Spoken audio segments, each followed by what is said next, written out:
सब राम जी की पाठशाला में आपका बहुत बहुत स्वागत है। उम्मीद करता हूँ आप सब भी अच्छे ही होंगे और आपकी तैयारी बहुत बेहतर ढंग से चल रही होगी। आप में से तमाम लोगों ने मुझसे क्वेश्चन पूछे कि sir UP police sub inspector का जो नोटिफिकेशन आया है उसमें 3 पोस्ट दी हुई है। एक दी हुई है यूपी पुलिस सब इंस्पेक्टर, दूसरी दी हुई है प्लाटून कमांडर पीएसी और तीसरी है द्वितीय अग्निशमन अधिकारी यानी FSSO। तो हमको कौन सी को प्रेफर करना चाहिए? तो देखो भाई, सिंपल सी बात है, सब इंस्पेक्टर का मतलब तो ये है कि आप सिविल पुलिस सब इंस्पेक्टर की ही बात कर रहे हैं, जो जनरली आपको आज के आसपास दिखाई देते हैं। इसी को सब इंस्पेक्टर भर्ती कहा जाता है और इसी के 9027 पद आपके इस भर्ती में हैं, जो 95 से 34 हैं।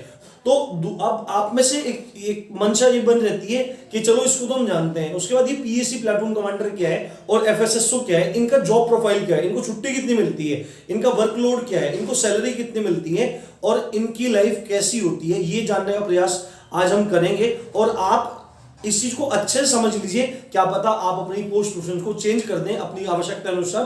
तीनों को समझेंगे, तीनों को, SICP को भी समझेंगे, प्लाटून कमांडर को भी समझेंगे और FSSO को भी समझेंगे। तो चलिए शुरू करते हैं। देखो यहाँ पे मैंने लिख रखा है, इधर पोस्ट लिख रखी है, इधर ग्रेड पे लिख रखे हैं, इधर सैलरी का लिख रखा है और इधर मैंने सर्विस और फैसिलिटीज के बारे में बताया कि कैसी आपकी सर्विस रहेगी और क्या क्या आपको सुविधाएं या फैसिलिटी मिलने वाली है। तो देखो जो नोटिफिकेशन है उसमें ये चीज तो क्लियर हो जाती है कि ग्रेड पे इतना मिलने वाला है, उसके अकॉर्डिंग लोग सैलरी निकालने वाले होते हैं, वो सैलरी भी निकाल लेते हैं। तो तीनों की तीनों जो सर्विस है वो सेम ही ग्रेड पे की है, तीनों 4200 ग्रेड पे की है, चाहे SICP यानी सिविल पुलिस हो, चाहे प्लाटून कमांडर हो, चाहे द्वितीय अग्निशमन अधिकारी हो, तीनों ही 4200 ग्रेड पे की है। पर इसमें इंपॉर्टेंट बात क्या है, अब हम एक एक करके शुरू करते हैं। SICP जो सिविल पुलिस है, इसमें ट्रेनिंग में तो मिलते हैं 3500 रुपए, ट्रेनिंग में तो मिलते हैं 3500 रुपए। ऐसा नहीं है कि आपकी तनख्वाह को रोक लिया जाएगा और आपको बाद में कोई एरियर दिया जाएगा कि आपके इतने पैसे इकट्ठे हुए, नहीं, आपको सारा खर्चा खुद ही करना पड़ेगा। तो 12 महीने की ट्रेनिंग होती है, 3500 रुपए आपको प्रति माह मिलेंगे। और जिस दिन आप पोस्ट हो जाएगी, आपकी पोस्टिंग हो जाएगी, तो उस दिन आपको 45,000 रुपए इन हैंड मिलेंगे। 45,000 से कुछ कम, मैंने यहाँ पे वो संख्या डायरेक्टली नहीं लिखी है, लगभग आपको अंदाजा बता रहा हूं कि 45,000 रुपए मिलेंगे। कहीं कहीं जगह वेरी करता है, कुछ अलाउंसेस वेरी करते हैं, तो थोड़ा बहुत ज्यादा कम हो सकता है, पर लगभग 45,000 आपको मिलेंगे। अब देखो इसके बारे में बात बताता हूं। SICP भाई, छुट्टी को तो आप भूल जाना, छुट्टी तो कागजों में तो है, पर वर्कलोड इतना है, वर्क आपका 24 घंटे का है, पूरी की पूरी जिम्मेदारी SI पर रहती है। किसी गाय चोरी हो गई, भैंस चोरी हो गई, लड़ाई हो गया, झगड़ा हो गया, ये वो सारी जिम्मेदारी, सब चीज को हैंडल करना एक SI की जिम्मेदारी होती है। बहुत जिम्मेदारी भरा पद है, तो छुट्टी आप भूल जाना। और वर्कलोड है 24 घंटे। ये मान लीजिए जिसका SICP में सिलेक्शन हो जाएगा, उसको कहीं भी पोस्टिंग मिलेगी तो उसे अपनी फैमिली को साथ रखना पड़ेगा, इस बात को विचार लीजिए। दूसरी बात है बॉर्डर स्कीम। बॉर्डर स्कीम क्या कहती है? बॉर्डर स्कीम का मतलब कि पोस्टिंग कहां तक मिल सकती है। जैसे आप मुजफ्फरनगर में रहते हैं, तो क्या आपको मुजफ्फरनगर में जॉब मिल जाएगी, मेरठ में मिल जाएगी, शामली में मिल जाएगी, सहारनपुर में मिल जाएगी, या कोई भी जिला जो आपके पास है, अपने जिले में या पास के जिले में मिल जाएगी? तो ऐसा नहीं है। इसमें बहुत ज्यादा स्ट्रिक्टली फॉलो होता है ये रूल।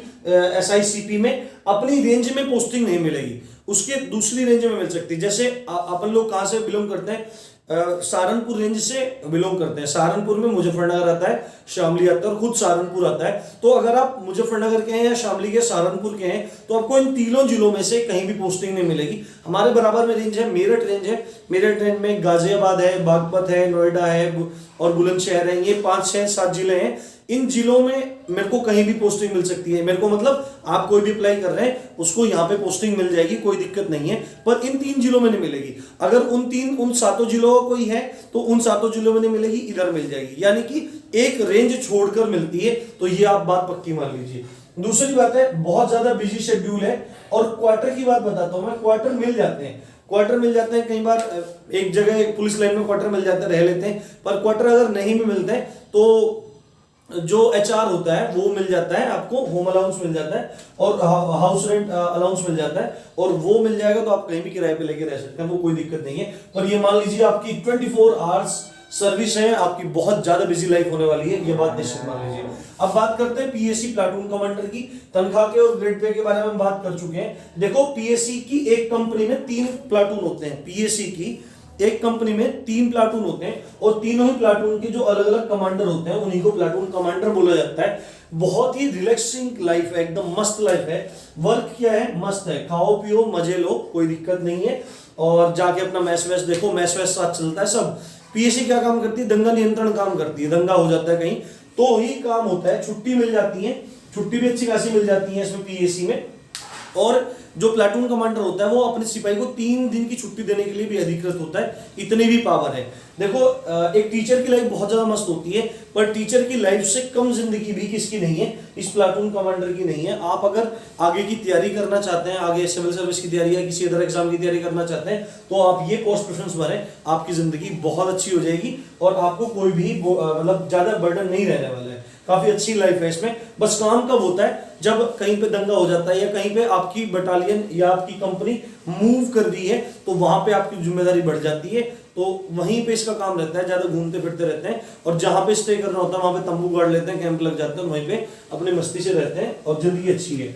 उसके बाद बॉर्डर स्कीम, बॉर्डर स्कीम में इसमें ऐसा कुछ नहीं है कि एक दिन छोड़ के मिलेगी।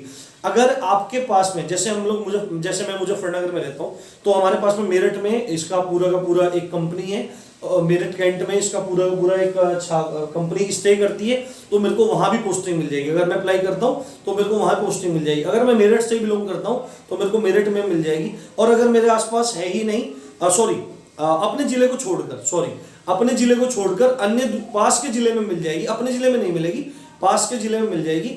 और अगर ज्यादा दूर होगा तो आपकी मजबूरी हो जाएगी दूर जाने की, पर अपना जिला छोड़ के पास के जिले में मिल सकती है। उसके बाद अग्नि द्वितीय शमन अधिकारी की बात करें तो तनख्वाह भी लगभग थोड़ी थोड़ी सेम है और वर्क प्रोफाइल भी सेम है, यानी कि कोई बहुत ज्यादा बर्डन एफएसएसओ को नहीं रहता है। कोई बड़ी छोटी आग लग जाती है तो कांस्टेबल वगैरह सब बुझा आते हैं जाके। अगर कोई बड़ी त्रासदी हो जाती है, बड़ी आग लग जाती है, तो उस समय सारी व्यवस्था का काम एफएसएसओ का होता है। और छुट्टी के बारे में बात करें तो छुट्टी भी अच्छी खासी मिल जाती है। और बॉर्डर स्कीम का सीन भी इसमें ये रहता है कि अपना जिला छोड़ के पास के जिले में भी आपको पोस्टिंग मिल सकती है। तो कुल मिला के आप अब खुद समझदार हैं, देख सकते हैं। देखो पक्की बात है, अब वर्कलोड ज्यादा है तो पावर भी आप एसआईसीपी की ज्यादा है ना। तो आप देख लो कौन सी आप प्रेफर करना चाहते हैं, कौन सी आप प्रेफर नहीं करना चाहते हैं। अगर आपको पढ़ाई करनी है, अच्छे से आगे पढ़ाई करनी है, आगे भी एग्जाम देने, तो आप पीएससी प्लाटून कमांडर या द्वितीय अग्निशमन अधिकारी में से कोई सा भर सकते हैं। और आप अपनी जिंदगी को पुलिस में जाकर स्टेबल कर देना चाहते हैं तो आपके लिए एसआईसीपी से बेटर कुछ नहीं है। आप पावर के दीवाने हैं तो एसआईसीपी से बेटर कुछ नहीं है। चलिए इसी अच्छी सूचना के साथ आप देख रहे थे राम जी की पाठशाला, मैं हूं राम भारद्वाज। जय हिंद, जय भारत।